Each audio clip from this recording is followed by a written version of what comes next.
ખૂનની કોશિશ તથા arms act ગુનામાં છેલ્લા 7 વર્ષથી નાસ્તા ફરતા આરોપીને પકડી પાડતી Ichchhapor surveillance team Anupsinh Gehlot police commissioner Shri તેમજ ઉચ્ચ અધિકારીઓ શ્રીઓએ આપેલ સૂચના અનુસાર ઈચ્છાપોર પોલીસ સ્ટેશન વિસ્તારના નાસ્તા ફરતા આરોપીને પકડી પાડવા કાર્ય કરતા હતા, જે અન્વયે ઈચ્છાપોર પોલીસ સ્ટેશન ખાતે સને 2018માં આરોપી નરેન્દ્રસિંહ તોમર સિક્યુરિટી ગાર્ડ તરીકે નોકરી કરતા હતો. તે દરમિયાન તેના દીકરાના પગારના નીકળતા પૈસા લેવાના હોય, જે પૈસાનો ચેક ફરિયાદીશ્રીએ આપેલ હોય, પરંતુ આરોપીએ તેના વતનની બેંકમાં નાખતા કોઈ કારણથી ચેક બાઉન્સ થયેલ બાદ આરોપીએ ફરિયાદીશ્રી સાથે ઝઘડો ગાળાગાળી કરી સામાન્ય એવા પૈસાની નજીવી બાબતમાં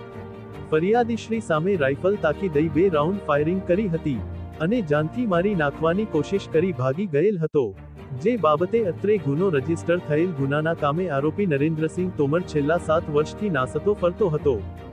જે ગુનાના કામે ઈચ્છાપોર પોલીસ સ્ટાફના માણસોની અલગ અલગ ટીમો બનાવેલ નાસ્તા ફરતા આરોપીને મધ્યપ્રદેશ તેના મૂળ ગામથી પકડી પાડવામાં આવેલ છે.